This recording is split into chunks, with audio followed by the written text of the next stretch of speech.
তো এই ধরনের অঙ্ক করতে গেলে দেখো এখানে প্রথমে লিখবে এগুলি 2 নম্বরের জন্য এখন থাকতে পারে এই বর্তমান যে মান বন্টন।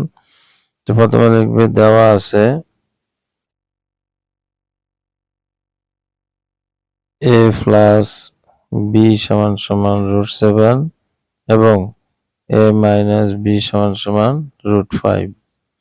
এরপরে দেখো এখানে দুইটা সূত্র, a b একটা সূত্র, a স্কয়ার প্লাস b স্কয়ারও কিন্তু সূত্র। তাহলে আমরা লিখতে পারি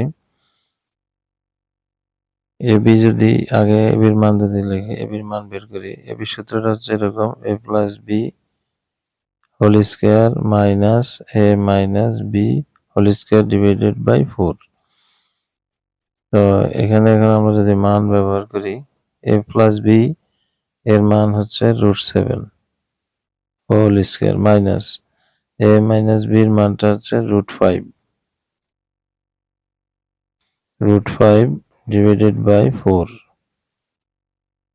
সমান সমান স্কয়ার রুটে কাটা গেলে কত 7, স্কয়ার রুটে কাটা গেলে 5, স্কয়ার রুটে কাটা যায় ডিভাইডেড বাই 4 সমান সমান 7 থেকে 5 গেলে 2, নিচে হচ্ছে 4, 2 দিয়ে 4 কাটি 2 দুগুণে 4, অর্থাৎ অ্যান্সার হবে হাফ। এই বির অ্যান্সার হাফ। এখন আমরা আরেকটা অংশ আছে, সেটা হচ্ছে a square plus b square, a square plus b square সমান সমান, এটা সূত্রটা হচ্ছে নিচে 2 উপরে a plus b whole square plus a minus b whole square.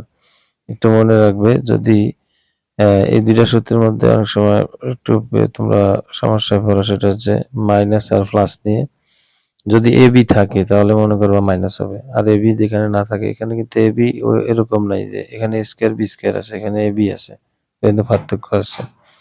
তাহলে a প্লাস b এর মান কত √7, √7 এর উপরে স্কয়ার প্লাস √5 এর উপরে স্কয়ার। আমরা শুধু মান ব্যবহার করলাম, a প্লাস b এর মান বসালাম, a মাইনাস b এর মান বসালাম, নিচে 2 দিলাম সমান সমান স্কয়ার রুটে কাটা গেলে 7, স্কয়ার রুটে কাটা গেলে 5 ডিভাইডেড বাই 2 সমান সমান 7 এর 5 এ কত 12 ডিভাইডেড বাই 2 কাটাকাটি করলে আসতেছে 6।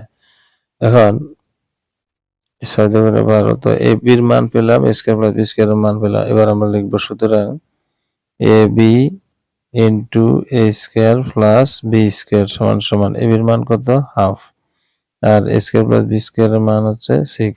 2 দিয়ে যদি আমরা 6 কে কাটি, এই 2 কিন্তু নিচে আর 6 হচ্ছে উপরে, তাহলে 2 দিয়ে 6 কাটলে আসছে 3, 3 দুগুণে 6, সেই হিসাবে 3 একে 3, অর্থাৎ অ্যান্সার হচ্ছে 3।